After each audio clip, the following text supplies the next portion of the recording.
Coucou mon cœur, ça va? Alors t'as mangé quoi chez mamie? Oula. Vous aussi votre enfant mange mal en dehors de la maison? On va en parler.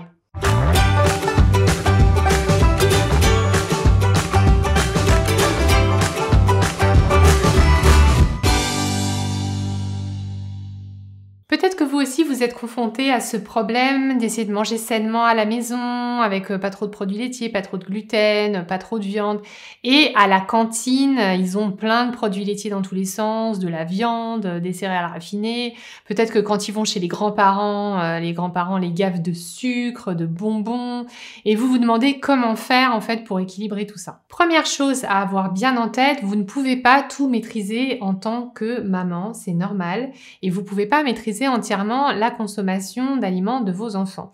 À un moment ou à un autre, surtout à l'âge adolescent, ils vont commencer à sortir, à aller au McDo, à aller manger des kebabs, à parfois manger complètement désorganisé et déséquilibré à l'âge étudiant. Et ce sera complètement OK. Ils ont besoin de traverser ces périodes-là et de faire d'autres expériences alimentaires. Ce qui compte le plus, c'est les habitudes à la maison, parce que c'est là où vous allez passer le plus de messages éducatifs à vos enfants. Si par exemple vous les initiez à la cuisine ensemble, si vous prenez le temps de leur expliquer pourquoi tel et tel aliment est bon pour la santé, et si vous leur donnez de bonnes habitudes avec des repas qu'ils aiment et qui en même temps sont sains, ça restera des habitudes pour la vie. Et je peux vous garantir, je le vois moi-même en coaching avec les personnes que j'accompagne, que des mamans qui ont donné des bons repères alimentaires à la maison, eh bien, les enfants, quand ils sont grands, ils reviennent, ont gardé ces bases-là et du coup continueront à manger équilibré à un moment donné quand ce sera le bon moment pour eux. Après, ça veut pas non plus dire de faire tout et n'importe quoi à l'extérieur, surtout quand vos enfants sont jeunes.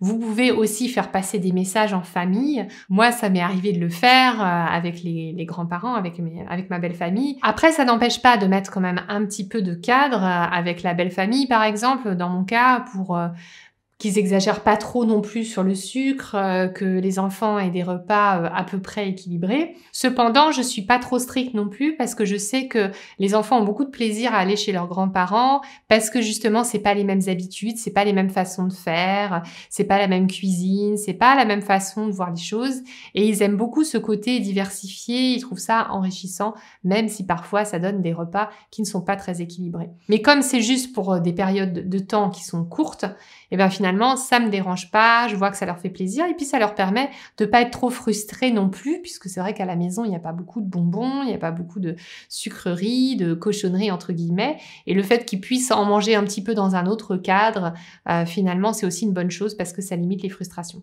Au sujet de la cantine, si vous trouvez que c'est vraiment trop déséquilibré, sachez qu'il est toujours possible d'amener des lunchbox, donc des boîtes où vous fournissez le repas tous les jours. Moi, personnellement, je ne le fais pas. Je n'ai pas fait cette démarche auprès de ma cantine parce que mes enfants sont dans une école où il y a une grande partie de produits bio à midi et que globalement, la cuisine est bonne et mes enfants ne s'en plaignent pas. Ils trouvent ça plutôt bon et j'ai la chance aussi d'avoir des enfants qui n'ont pas d'intolérance alimentaire majeure. Donc pour moi, la cantine, quelque part, c'est l'occasion qu'ils aient leur petit repas trash, entre guillemets, à midi et comme ils mangent sainement au petit déjeuner et le soir, finalement, les choses sont plutôt équilibrées. Et puis, ils sont aussi contents de manger avec leurs autres copains et le jour où il y a des frites ou le jour où il y a des burgers, ils sont ravis et ils ont comme ça leur petit plaisir. De plus, je ne me verrais pas, moi, cuisiner au quotidien systématiquement leur repas du midi. Ça demande de l'organisation et de l'énergie. Et aujourd'hui, je préfère aussi me préserver par rapport à ça et leur garantir plutôt des repas du soir qui sont bien variés et savoureux. Après, à vous de faire votre choix, mais en tout cas, c'est vraiment un équilibre à trouver entre à la fois donner des bons repères alimentaires à ses enfants et ne pas être trop invasive et contrôlante non plus sur tout le reste pour faire en sorte qu'ils aient quand même leurs propres expérimentations tout en ayant des bonnes bases.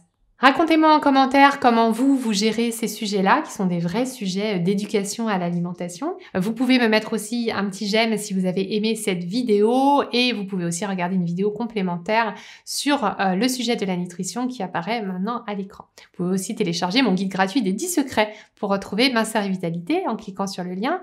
Moi, je vous dis à très bientôt pour de futures vidéos et n'oubliez pas, votre famille mérite de manger sainement et d'être bien dans son assiette.